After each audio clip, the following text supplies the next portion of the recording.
This is something which I have practiced and made almost perfect over the years.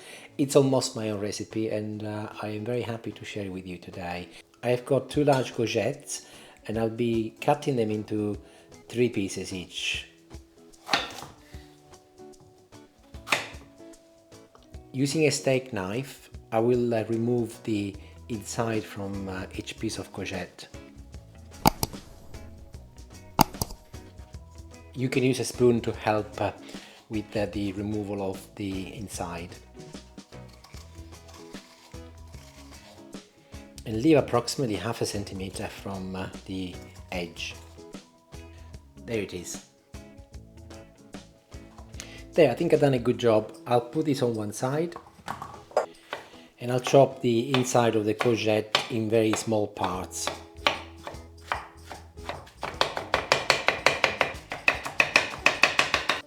And I place them in a bowl. After a quick tidy up, I'll move on to the salmon. I've got 250 grams of salmon which I have defrosted. This is actually cheap salmon I have purchased on purpose. I do not need expensive salmon for this job, and I will be removing the skin from underneath. Using a sharp knife, slice the salmon. Try and follow the lines, which might be a little bit easier. Also be careful, sometimes there is the odd bone left. You need to remove that. And like I did with the courgettes, I will be chopping these into very small parts. All the ingredients and quantities will be of course listed in the description part of the recipe. Okay, we have got a very mincy sort of style consistency, and it can be added now with the rest of the courgettes. Ensure you keep the surface clean and tidy, especially when you're working with fish and in between steps. Next I will be adding some parsley. This is frozen parsley, which I have chopped and frozen when I was able to get hold of some fresh parsley. You can use of course fresh parsley, even better, but or dry parsley. I'm using 3, maybe 3.5 dessert spoons or tablespoons. I will be adding 1 teaspoon of salt and breaking an egg. About 40 grams of Parmesan cheese already grated, and we will give it an initial mix with a wooden spatula. I will add also 50 grams of grated cheddar and mix again.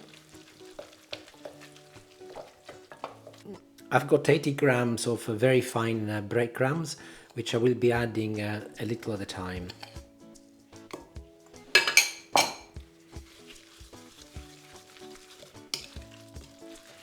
I'm looking for a consistency where this can be touched without being too sticky on your hands, and I think we are there.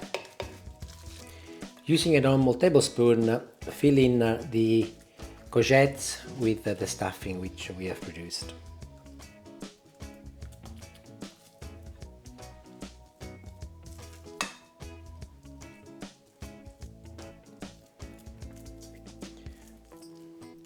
Push it down so that you get a nice flat edge.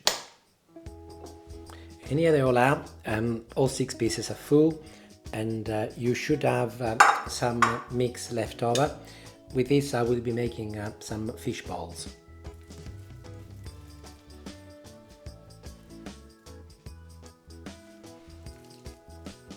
Next I'll be making a sauce, and I'll start by chopping an onion, and I will be cutting this and slicing it very finely. And I will do the same with a clove of garlic. Pour some olive oil in a large pan and add the chopped garlic and onion. I've got 400 milliliters of milk, semi-skimmed milk, and I will be adding 30 grams of flour.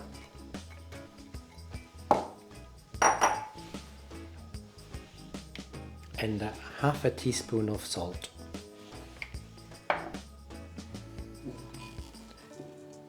Use a spoon or anything that you might have available and mix it while it's cold. Ensure that the flour is dissolved. Place the pan on a hot hob and sizzle the garlic and the onion. And I will add a further teaspoon of parsley. Once the onion is soft and the garlic is also cooked, turn the heat off and allow it to cool down slightly. I will be adding a third of a glass of cold water to help it.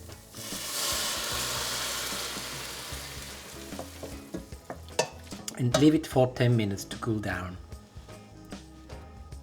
After 10 minutes, once everything has cooled down, add your milk and your flour to the rest of the ingredients. Turn the heat back on a high setting and start mixing. I'll put the lid on and I'll let it simmer for 5 minutes.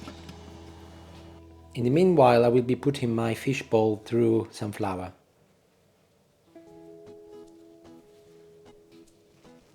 And we will be adding our creation. We'll start with the courgettes first. And I'll be placing the fish balls wherever there is a gap. I'll turn the temperature up from number 1 to number 3 now, which is still fairly low, and it's a simmering temperature. And I will place the lid on, and I will keep an eye on it periodically, because the bechamel needs to remain fairly creamy. If it starts drying out too much, I will be adding some milk. Initially we'll cook for 15 minutes and then we can take a look. 15 minutes have passed and the courgettes are still fairly hard. I suspect it's due to the fact that they are quite large courgettes, so they will need a little bit longer. I have turned the heat on for number 4 a little bit higher, and also I've added a further third of a glass of milk. I will be putting the lid back on, and most probably I will be leaving them for a good half an hour, because I can see that they're going to take a little while. So a further 20 minutes have passed and they are beginning to get softer. I've just turned them over and we are now nearly there. Most probably another 20 minutes and they should be ready.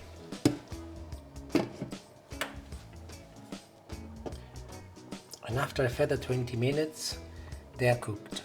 I've just stabbed them and they are perfectly okay. So I will turn them off, let them cool down for a few minutes, and then I will serve them up. And they are ready. We will be eating these with some chips, well, some potatoes done in the air fryer in a little while. And I've also put a little Parmesan cheese on top to make it a little bit prettier and also to add some extra taste. I'm sure they'll be delightful. Try them if you fancy something different, and please let me know what you think. Okay, ciao ciao for now. Thank you very much for watching and have a good evening. Bye.